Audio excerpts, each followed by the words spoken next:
Presenting the CW Crew. Hey everybody, John Foss, CW Twin Cities. I'm hanging out with Eugenio Derbez, Isabela Moner, and we are talking about Dora and the Lost City of Gold. Tell us about this amazing movie.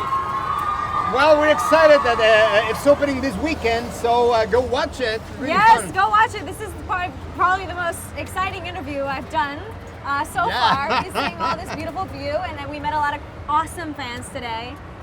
They cried for him. They cried for you? Yeah, a lot of people. That's was impressive, crying. man. And it's strange that when you're at this level, people just like trust you with their babies. They'll like hand Eugenio their babies, and I'm like, you don't know if he'll drop them. Are you? Exactly. I mean, are you qualified for this? Just to be taking random babies and taking care of them all of a sudden? Yeah, I'm worried because you never know what's going to happen. But they're very nice. My fans are really loyal, and they grew up watching my shows and. Very I loyal. love it, yeah. I'd be scared, like that the baby would start crying, and then they would think that it's my fault. I'd be like, no, take it back. I didn't do this. I swear. Yeah. Well, I've heard you call this guy the president. He's basically like the president of Mexico. Tell us how huge this guy is. No, he like runs Mexico. No, everybody there loves him, and I can't. Like, we're going to Mexico for some press and like another premiere.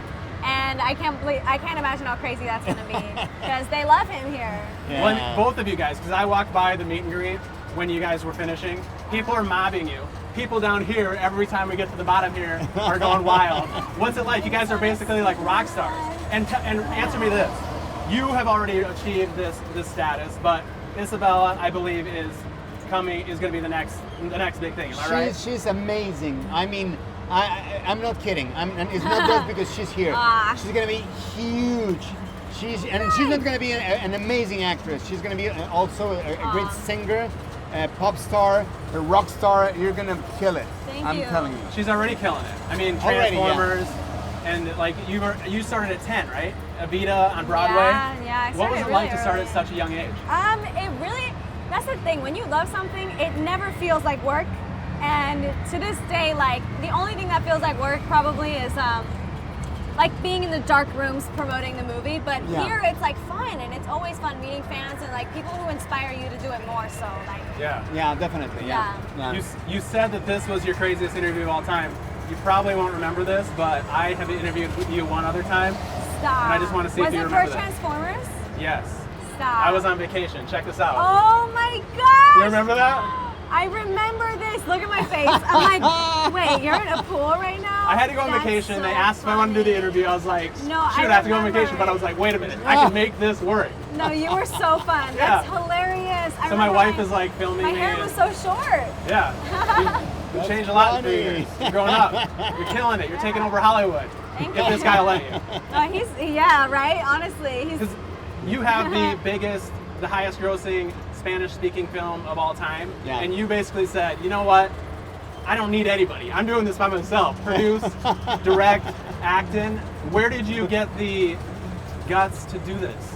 It was because we didn't have enough budget, so I had to do I have to wear a lot of hats in order to do that. Honestly. And I knew the script so well that I said I'm going to do it, but it was kind of risky. But it went great, thank God, and I had the support of all these people here, and yeah, it broke all the records. Well, I interviewed Jason Segel one time too, and he was a writer, and he said that he was trying to act. He said basically the same thing, where it's like he wasn't going to wait around for somebody to pick him. He was going to make it happen himself. So he wrote and produced his own film, and now he is where he is today. So would you say to people out there that are trying to get to where they want to be, that at some point you can just do it yourself? Absolutely. That's what I did when I was young. Well, not young, but let's say like 15 years ago, I was trying to do movies in Mexico, to make movies, and they didn't hire me for many, many years. And I realized that I have to do my own projects.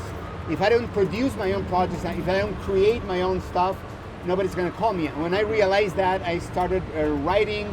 And also you can hire someone to write a script for you, and you can like guide them. But you have to create your opportunities. Well, if this movie does well, you're going to top yourself in highest grossing Spanish speaking film. Actually, you were speaking Quechua, right? Yeah. In the film. Tell us about that. Well, that never happens in a Hollywood movie. That was insane for me This to be guy's able making to diversity do. happen. Because he produced this thing, right? Yeah, Yes. he did. That's why it feels so authentic and not like forced representation. It's just the way that it is for him, and he made sure it wasn't Google Translate in the script. Exactly. It was just, authentic Spanish that didn't sound weird. And I just think it's just an honor to be a part of this with him for sure. And I hope it does as well as we hope it would. Yeah. So let's talk about Dora. So this film, it's in theaters right now, and tell us what this film's about, what people can expect to see. Well, you can expect to see a lot of fun, a lot of action, a lot of adventure, but as well as like all the things you love from the original cartoon. Like as a person who grew up with Dora, I feel like they did it right. Like they brought in all the characters, but in a clever way, in like a very self-aware, humorous way, with dancing and singing, and it's just a celebration for sure. Exactly, and it might sound like boring for some adults that think, oh, Dora the Explorer is for toddlers, for kids, and it's not. You can bring your teenagers, you can bring I brought my your 4-year-old. yeah, but it's for everyone. It has humor for everyone, so you're gonna have as much fun as your kids. So don't worry. But it is intense, and Yeah. in a great way. But I will say, we watched the movie at the end, at the back, because when it ever got too intense, we had to step out. She was like, I can't handle this. But then she was like, but I want to see, so let's go back in. So we go back in whenever like the music would start to slow down a little bit. We'd head back in there. So yeah, great film, and it's also very physical. Yes. And you actually hurt your back, right? When Yes. you were doing some of the physical comedy, you Exactly. fell in a backpack. Yeah. How do you know that? I was there. No, I'm That, just that, kidding. He had some that spies. scene, the scene of the spider web, when I was supposed to fall backwards, and I had a backpack, so my neck was like the whiplash. So it was really, I hurt my neck. So Are you better? yes, I went to the chiropractor as soon as I get back to LA, and Correct, I'm okay. yeah. All right, and it definitely took a lot of physical work out of you too. You were singing, acting, dancing, doing everything. Love the peacock dance. That was great. That was great. Was it hard to learn that dance and to sing and to do everything that you were doing? I feel like the hardest part was getting out of my comfort zone like that in a room full of people my age, and just completely like, you just have to be really comfortable with making fun of yourself and just letting loose. And I think that's what inspires me most about Dora, is that she's so herself in every situation. She just has this unshakable nature about her, so I love that. It's a great message. Very cool. One movie that this reminded me of was Goonies, because that was a movie back when I was a kid. Ooh, Did you I see love that? that You guys have both movie. seen it? Yes. Okay, because you're going on a quest. You're having to go through like different booby traps and stuff like that, figure things out. And then at the end, I remember as a kid thinking the water slides that go down at the end of Goonies. Like that was every kid's ultimate dream. You guys kind of got to do that too. Yeah. When you went down at the end, what was that like going down in the water? So stupid fun. I loved it. It was fun. one of my favorite moments. Yeah, we went down that slide for at least At least 30 times. Yeah. 40 times. And the thing is, there was a pool, a big pool. This is all inside of a soundstage, and they built all of this inside of it.